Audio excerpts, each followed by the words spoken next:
The busy halls of Atlanta General Hospital were quieter than usual that Saturday evening in October 2021.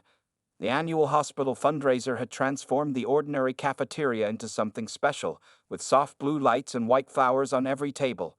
Monica Thompson stood near the punch bowl, her dark hands smoothing down her simple black dress, as she wondered why she had even come to this event. At 32, Monica was good at her job as a pediatric nurse, but not so good at socializing at these fancy hospital events. She had been working at Atlanta General for 5 years, taking care of sick children with a gentle touch and warm smile that made both parents and kids trust her immediately. Her colleague Sarah had insisted she come tonight, saying she spent too much time working and needed to meet new people. "You can't just work all the time," Sarah had told her that morning. "Come on, it's for a good cause, and you never know who you might meet." Monica hadn't planned to meet anyone. In fact, she was thinking about leaving early when she accidentally bumped into someone's wheelchair while reaching for a cookie on the refreshment table. "Oh my goodness, I'm so sorry," she exclaimed, turning around quickly. That's when she first saw James Richardson's warm brown eyes and friendly smile looking up at her from his wheelchair. "No problem at all," he said with a laugh. "Though I hope you're going to share that cookie since you almost ran me over for it." His eyes sparkled with humor, and Monica found herself laughing despite her embarrassment. James was different from anyone Monica had met before. He wore a neat blue suit that fit him perfectly, and even sitting in his wheelchair, he had a presence that made people notice him. He was there representing his software company, which was donating money to the children's ward for new computers. "I'm actually here to see how my donation is going to help," James explained as they found a quiet corner to talk. "My company develops educational software for kids, and I want to make sure every child in the hospital has access to it while they're getting treatment." Monica was impressed, but tried not to show it too much. "That's really thoughtful," she said. "I work with those kids every day. Having something to keep their minds busy really helps them cope with being in the hospital." They talked for hours that evening, barely noticing as other guests started to leave. James told her about growing up in Chicago, moving to Atlanta for better opportunities in the tech industry, and building his company from scratch. He didn't mention his wheelchair until Monica finally asked about it, and even then he was casual about it. "Had an accident when I was 12, he said simply. "But it just made me focus more on developing my mind since my legs weren't cooperating anymore." Monica appreciated how he could talk about his disability without making it the center of his personality. She found herself sharing things too, about her family in Detroit, her dream of eventually opening a small clinic in an underserved neighborhood, and her love for baking when she was stressed.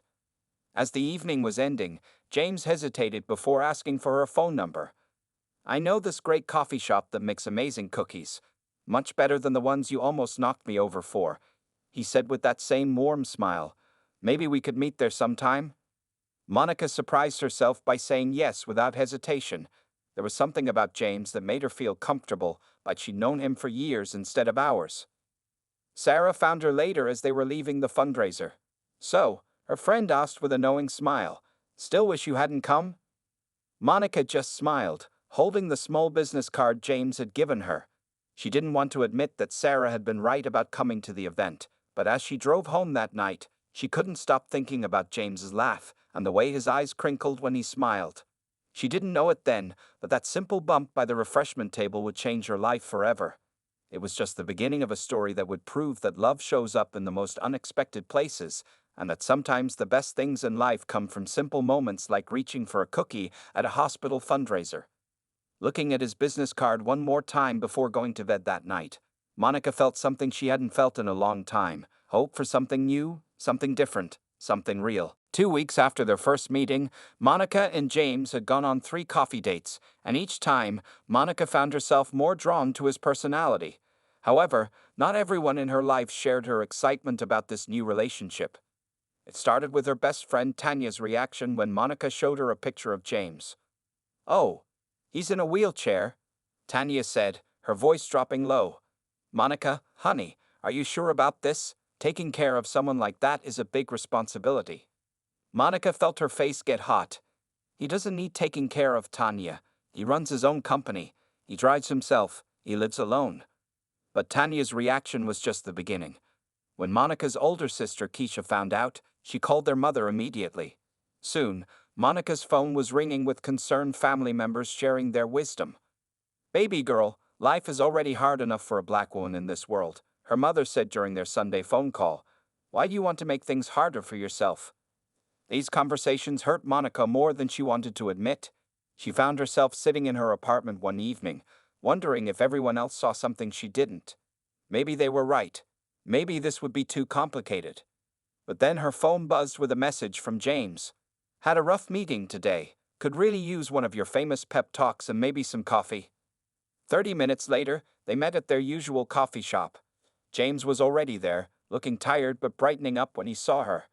As they talked about his day, Monica realized something important. She had never once thought of him as someone who needed her help.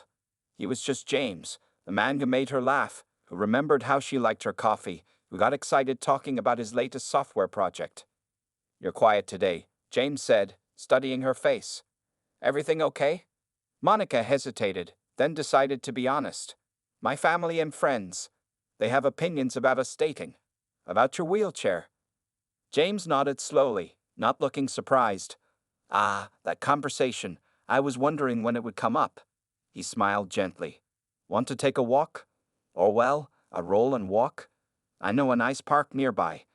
As they moved through the park, James shared stories about other relationships that had ended because of similar concerns. "It used to make me angry," he said. "But I learned that some people just can't see past the chair. Their loss, really." He stopped his wheelchair near a bench where Monica sat down, putting them at eye level. "Look, Monica, I get it. Your family cares about you. They're worried. But here's what I want you to know. I'm not looking for a nurse. I'm looking for a partner. Someone to share my life with, laugh with, build something real with." Monica felt tears in her eyes. "I know that. I just wish they could see what I see." "Give them time," James said, reaching for her hand.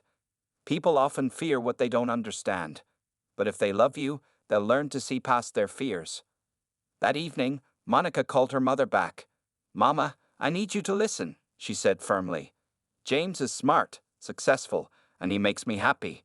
His wheelchair is just how he moves around, like your car is how you move around. It's not who he is." Over the next few months, James proved himself not through words, but through actions. He showed up to family dinners, engaged in conversations about politics with Monica's father, and even helped Keisha's son with his computer science homework. Slowly, the concerned phone calls stopped. Monica's mother started asking when James was coming over next. Tanya admitted she had been wrong. Even Keisha, the toughest critic, finally said, "Okay, sis, I see what you see in him now." One evening, as they sat in James's backyard watching the sunset, Monica thought about how far they'd come. "Thank you," she said suddenly. "For what?" James asked. "For being patient. For letting them learn to know you." James squeezed her hand. "Thank you for giving them the chance to learn." As the sky turned purple and orange, Monica realized that sometimes the biggest barriers aren't physical ones. They're the ones we build in our minds. And breaking those down, while not easy, can lead to the most beautiful views. Over the next 18 months, Monica discovered that falling in love with James was like reading a fascinating book. Each chapter revealed something new and wonderful. Their relationship grew stronger with each passing day, surprising even Monica herself. One sunny Saturday morning, Monica arrived early at James's house to pick him up for their weekend plans. She found him in his home office, surrounded by high school students. James was teaching them how to code, something he did twice a month for free. 5 teenagers, all with different disabilities, were focused on their laptop screens while James moved his wheelchair from one to another, offering guidance and encouragement. "You see, Marcus," James was saying to a boy with cerebral palsy, "coding doesn't care if your hands shake. We'll just adjust the keyboard settings to work for you." The boy's face lit up as he successfully completed his first programming exercise. Monica stood quietly in the doorway, not wanting to interrupt. She had known about James's mentoring program, but this was the first time she'd seen it in action. Her heart felt full watching him work with these kids, showing them that their disabilities didn't define their future.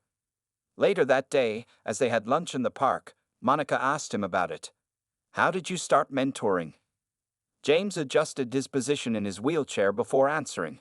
"After my accident, I felt lost for a while. Then my high school computer science teacher showed me that I could create entire worlds with just my mind and my fingers. It changed everything for me. Now I want to do that for other kids. Their relationship wasn't always serious, though. James had a playful side that kept Monica laughing, like the time he challenged her to a race in the grocery store, him in his wheelchair and her pushing a shopping cart. They got weird looks from other shoppers, but they didn't care. James won, and Monica had to buy him his favorite ice cream as the prize. Or the rainy day when James's wheelchair got stuck in a muddy patch during their park walk. Instead of getting frustrated, he turned it into a joke. "Well, looks like we're having a picnic right here," he said, pulling out their sandwiches while still stuck in the mud. They ended up having one of their most memorable dates, laughing and eating in the rain until help arrived. Monica learned that James's disability was just one part of who he was, like her being a nurse or having curly hair. It didn't stop him from living fully. He drove his specially equipped car, lived independently in his accessible house, and ran his successful company. In fact, his experiences had made him more innovative and resourceful. The more time they spent together, the more Monica appreciated James's brilliant mind. He could solve complex problems in his software business while also remembering tiny details about her life, like how she preferred her coffee with 2 sugars in the morning but none after noon, or how she hummed when she was nervous. One evening, while they were cooking dinner together in his kitchen, he was excellent at chopping vegetables from his wheelchair while she handled the stove. James shared something deep with her. "You know what the hardest part about being disabled is?" he said suddenly. "It's not the physical challenges. It's people thinking they know what you can and can't do before they even give you a chance." Monica stopped stirring the pasta sauce. "Did someone say something at work?" James shook his head. "No, just thinking about how different you were from the beginning. You never made assumptions. You just let me be me." Monica walked over and kissed his forehead. "That's because you is pretty amazing just as you are." Their love grew in quiet moments like these, cooking together, working side by side on their laptops, or just sitting in comfortable silence. James helped Monica see the world differently, to look past surface appearances and find the beauty in unexpected places. After a year and a half together, their relationship had grown into something neither of them had expected when they first met at that hospital fundraiser. It wasn't always easy. They had their arguments and misunderstandings like any couple, but they always found their way back to each other, stronger for having worked through their differences. What started as an accidental meeting had become the most meaningful relationship of Monica's life. She didn't know what the future held, but she knew that with James, every day brought new adventures and deeper understanding. Their love story was proving that true connection goes far beyond physical abilities or limitations. It reaches straight into the heart. The Atlanta Botanical Garden was beautiful in the springtime, but on this particular April evening, it seemed to shine with extra magic. James had asked Monica to meet him there after work, saying he wanted to show her the new nightlight exhibition. It was the same garden where they'd had their third date 2 years ago, though Monica didn't think much about that coincidence at the time. She found him waiting near the entrance, looking unusually nervous in a crisp blue suit that matched his specially customized wheelchair. Monica noticed his hands fidgeting with something in his pocket, but she was distracted by the beautiful orchid he handed her as she approached. "You look beautiful," he said, taking in her simple white dress. Monica had come straight from the hospital, only having time to change quickly in the staff room. "Ready for an adventure?" The garden paths were lit with thousands of tiny lights, creating a magical atmosphere as they moved through the different sections. James seemed to know exactly where he wanted to go, guiding them through the winding paths with purpose. "Remember our first time here?" he asked as they passed the rose garden. "You were so worried about keeping up with my wheelchair on the gravel paths." Monica laughed. "And you kept telling me your wheels could handle anything. Then you almost tipped over trying to show off by doing a wheelie." They continued moving through the garden, sharing memories from their 2 years together. James pointed out the bench where they'd had their first real talk about his disability, and the fountain where they'd made wishes on their 6-month anniversary. Finally, they reached the Japanese garden section, Monica's favorite spot. The small wooden bridge over the koi pond was lit with paper lanterns, reflecting perfectly in the still water below. James stopped his wheelchair at the start of the bridge. "Monica," he said softly, "there's something I need to say." He took her hand, and Monica felt his fingers trembling slightly. She had never seen James nervous like this before. He was always so confident, so sure of himself. 2 years ago, I met a beautiful nurse who almost knocked me over trying to get to a cookie, he began, making them both laugh at the memory. I knew that night that you were special, but I had no idea just how special you would become to me. James reached into his pocket and pulled out a small velvet box. Monica's heart started beating faster as she realized what was happening. You never saw my wheelchair as a barrier. You saw me, just me. You loved me for who I am, not in spite of my disability or because of it. You've shown me what true partnership means. Tears were forming in Monica's eyes as James continued. You make me laugh when I'm stressed about work. You understand when I need to be independent, but you're always there when I need support. You become part of my family, and you've made me part of yours. With slightly shaking hands, James opened the box, revealing a beautiful diamond ring. I may not be able to get down on one knee, he said with a smile, but I can still ask you to spend the rest of your life with me. Monica Thompson, will you marry me? Monica was crying now, happy tears rolling down her cheeks. She looked at James, the man who had changed her whole world, who had shown her what real love looked like. The man who mentored disabled kids, who made her laugh every day, who supported her dreams as much as she supported his. Yes, she whispered, then louder, yes, yes, yes. James's hands were steady now as he slipped the ring onto her finger. From somewhere nearby, cheers erupted. Monica looked up to see both their families emerging from behind the garden's trees and bushes. Her parents, James's mother and sister, even her best friend Tanya, they had all been hiding, waiting to share this moment. You planned all this? Monica asked, amazed. With a little help, James grinned, gesturing to their families. I wanted everyone who loves us to be here. As their families surrounded them with hugs and congratulations, Monica looked at her ring sparkling in the garden lights. She remembered how worried everyone had been when she first started dating James. Now here they all were, celebrating their love and their future together. The Japanese garden had always been her favorite spot in Atlanta, but now it would hold an even more special place in her heart. It was where their next chapter would begin, where love had proven once again that it knows no boundaries or limitations. 6 months into their wedding planning, Monica noticed something different about James's schedule. He was spending more time at physical therapy than usual, often disappearing for hours in the afternoon without much explanation. When she asked about it, he would smile mysteriously and say, just trying to stay healthy for our big day. The wedding preparations were in full swing. They had chosen a beautiful church that was fully accessible, with wide aisles and a special ramp installed near the altar. Monica's mother had initially worried about how certain traditions would work with James in a wheelchair, but James and Monica found creative ways to make everything uniquely theirs. We'll have our first dance, James insisted during one planning session. I've got some ideas about that. There was something in his eyes when he said it, a sparkle of secrecy that made Monica curious, but she didn't push for details.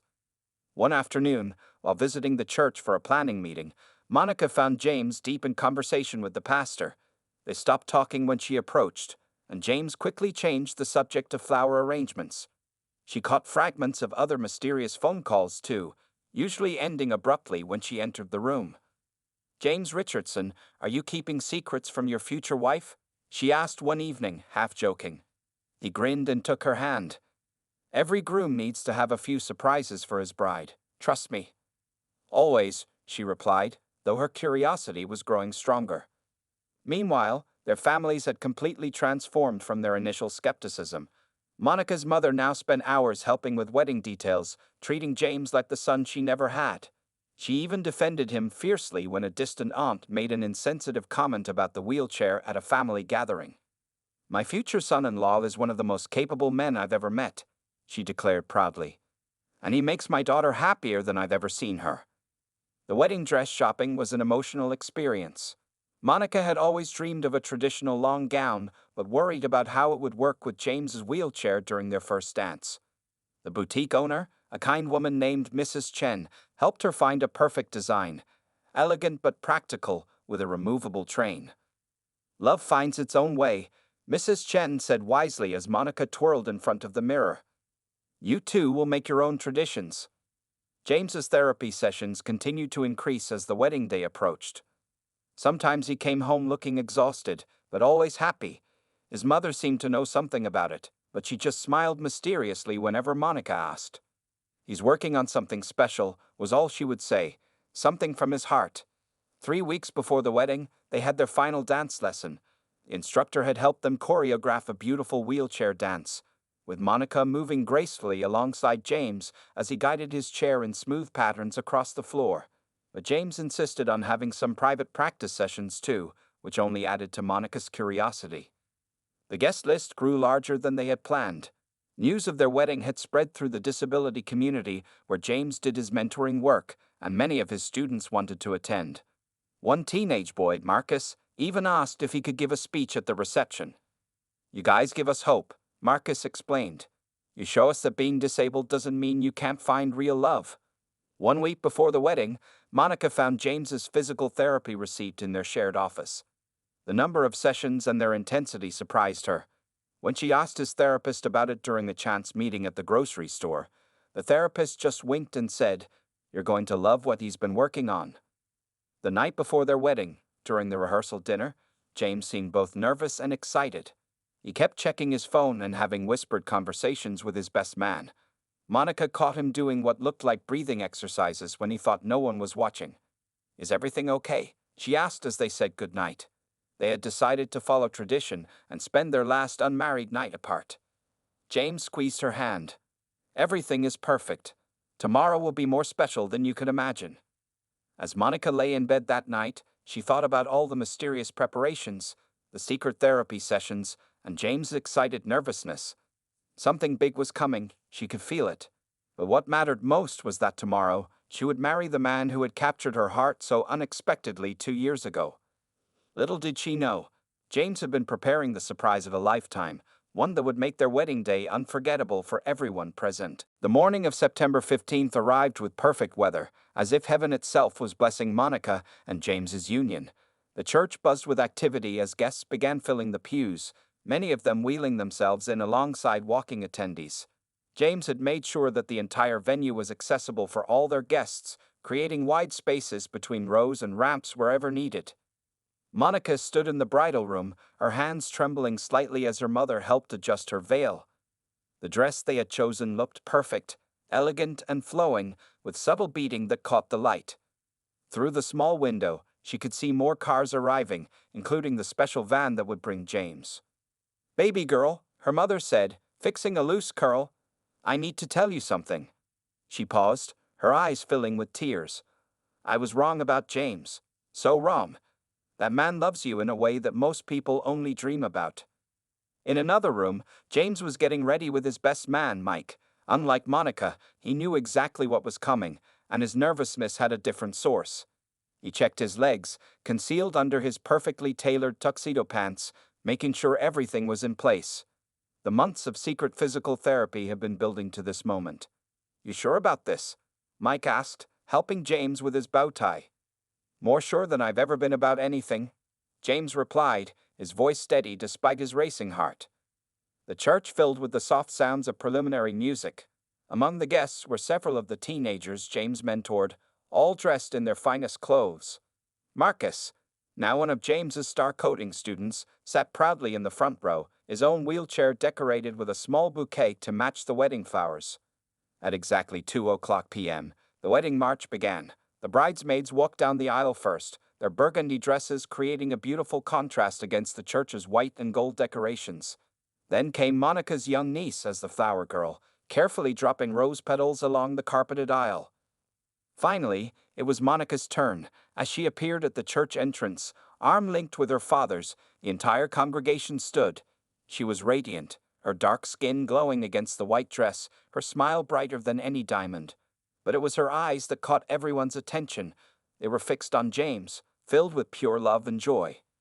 James waited at the altar in his wheelchair, looking handsome in his black tuxedo.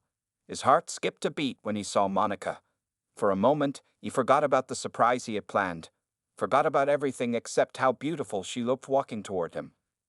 Monica's father, a tall man who had once been uncertain about this marriage, now moved with pride as he walked his daughter down the aisle. When they reached the altar, he kissed Monica's cheek, then did something unexpected. He bent down and hugged James tightly. "Take care of my baby girl," he whispered. "With everything I am." James promised. The ceremony proceeded beautifully. The pastor spoke about love that transcends all barriers, about finding strength in each other's differences. Monica and James had written their own vows, and there wasn't a dry eye in the church as they shared their promises. "Monica," James said, his voice clear and strong, "you saw me when others looked past me. You love me for who I am, not what I can or cannot do. I promise to spend every day of our life together showing you that love knows no limitations." Monica's vows were equally moving. "James, you taught me that true love isn't about what a person can or cannot do physically. It's about how they touch your heart and soul. I promise to walk beside you, to laugh with you, to build our dreams together, for all the days of our life." As they exchanged rings, the light through the stained glass windows created a rainbow of colors around them. The pastor's words echoed through the church. "What God has joined together, let no one put asunder." "I now pronounce you husband and wife," the pastor declared. "You may kiss the bride." Monica leaned down slightly as James reached up, their lips meeting in a kiss that represented not just their love, but their triumph over every doubt and obstacle they had faced together. The congregation erupted in applause and cheers. But this wasn't the end of the surprises for the day. As they turned to face their guests as Mr. and Mrs. Richardson, James knew that his biggest moment was yet to come, a moment that would leave everyone, especially his new wife, absolutely speechless. The reception hall was beautifully decorated with white and gold decorations, and everyone eagerly waited for the newlyweds' first dance. Monica noticed some strange movements around the dance floor. James's physical therapist had arrived and was standing near the DJ booth, and James's best man was holding something behind his back. And now, the DJ announced, "It's time for the bride and groom's first dance." Monica moved toward James's wheelchair, expecting to perform the wheelchair dance they had practiced for months. But James reached for her hand and smiled mysteriously. "Honey," he said softly, "I have a surprise for you." The music started playing. At Last by Etta James, their special song, but instead of starting their rehearsed wheelchair dance, James pressed a button on his chair. From behind his back, Mike stepped forward with what looked like two metal poles. "What's happening?" Monica whispered, her heart beating faster. James took a deep breath. "Remember all those extra physical therapy sessions?" He began to move, and Monica gasped as she realized what was happening. Hidden under his tuxedo pants were advanced leg braces, the result of months of secret training and medical consultations. Slowly, with tremendous concentration and strength, James began to rise from his wheelchair. The entire room fell silent. Monica's hands flew to her mouth, tears immediately filling her eyes. His physical therapist moved closer, ready to help if needed, but James remained steady. "Oh my God," Monica breathed, watching as her husband stood before her for the first time. He was taller than she had imagined, using the support poles for balance but standing firmly on his own 2 feet. "I've been working on this for 8 months," James said, his voice thick with emotion. "I wanted to share our first dance standing with you, even if just for a few minutes." The guests watched in amazed silence as James, supported by his braces and poles, took a small step toward Monica. He had practiced this moment hundreds of times in therapy, building his strength and balance. Though he couldn't move freely, he could stand and take a few careful steps, a miracle of modern medical technology and sheer determination. Monica was crying openly now, mascara running down her cheeks. She didn't care about her makeup anymore. She stepped close to her husband, placing one hand gently on his shoulder while holding his other hand. Together, they began to sway to the music. In the crowd, James's mother wept quietly, remembering all the secret therapy sessions she had driven him to. Monica's parents held each other, watching their daughter dance with the man who had just proved once again that love knows no boundaries. Marcus, the teenage student in the front, filmed everything on his phone, his own eyes wet with tears. This moment would later become a symbol of hope for many in the disability community. "How?" Monica finally managed to ask as they moved slowly together. "New technology," James explained, his eyes never leaving hers. "The braces have special joints and supports. I can't walk normally, but I can stand and take a few steps. It took months of practice just to get strong enough for these few minutes." The song played on, and for those precious moments, James and Monica danced together, standing face to face. It wasn't the kind of dance you'd see in movies. It was better. It was real, raw, and filled with more love than any choreographed performance could ever show. As the song neared its end, James began to tire. This was the longest he had ever stayed standing. Noticing his fatigue, Monica squeezed his hand. "I love you so much," she whispered. With help from his physical therapist and best man, James carefully sat back in his wheelchair. The room erupted in thunderous applause, everyone on their feet, cheering and crying. Monica knelt beside his wheelchair and kissed him deeply, not caring about the hundreds of eyes watching them. When they broke apart, both had tears running down their faces. "That was the most beautiful gift anyone has ever given me," Monica said, holding his face in her hands. James smiled, tired but happy. "I wanted to show you and everyone else that love makes impossible things possible." The rest of the reception was filled with joy, laughter, and more than a few happy tears.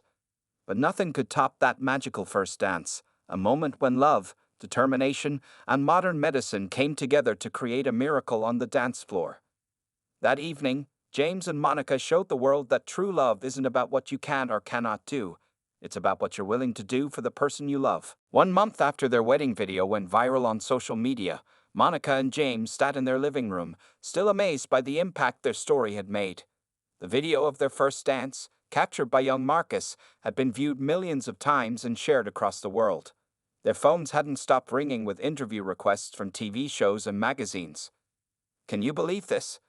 Monica asked, reading through another batch of messages from people touched by their story. Most were from couples where one partner had a disability, saying how their wedding dance had given them hope and courage. James smiled, sitting comfortably in his wheelchair. Though he still had his leg braces for special occasions, he preferred his wheelchair for daily life. "Sometimes the smallest actions create the biggest waves," he said, pulling Monica close. They decided to use their unexpected fame for something meaningful. Using James's technology background and Monica's healthcare experience, they established the Love Beyond Limits Foundation.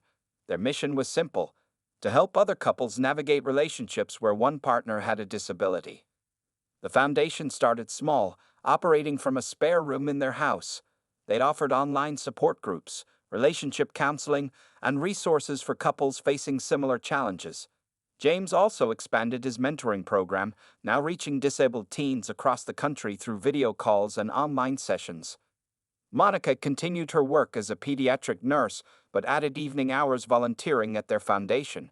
She loved sharing her experience with other women who were dating or married to men with disabilities. "The wheelchair is just how he moves," she would tell them, repeating the words she had once said to her own mother. "It's not who he is." Their families became deeply involved in the foundation's work. Monica's mother, who had once been skeptical, now ran support groups for parents learning to accept their children's relationships with disabled partners.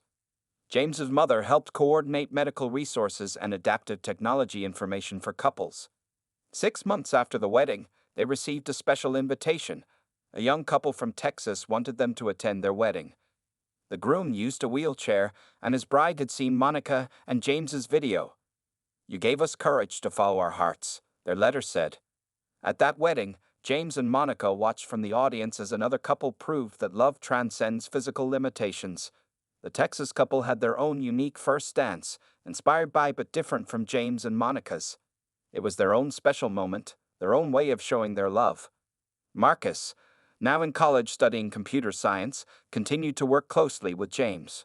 Together, they developed special software to help disabled teens connect with mentors and resources. "You guys didn't just change your lives," Marcus told them one day. "You changed all of our lives." The foundation grew quickly, becoming a national resource for couples facing similar challenges. They created a website where people could share their stories, find support, and learn from each other's experiences. Medical professionals, relationship counselors, and disability advocates joined their network, offering expertise and support. 1 year after their wedding, Monica and James celebrated their anniversary by hosting a special event. They invited couples from across the country who had been helped by their foundation. The ballroom was filled with people in wheelchairs, with crutches, with prosthetic limbs, all dancing, laughing, and loving freely. "Look at what our love story created," Monica said, watching the couples dance. James squeezed her hand. "Our story was just the beginning. Each of these couples has their own beautiful story to tell. Their life settled into a happy routine. James continued running his software company while expanding their foundation's reach. Monica balanced her nursing career with their charitable work.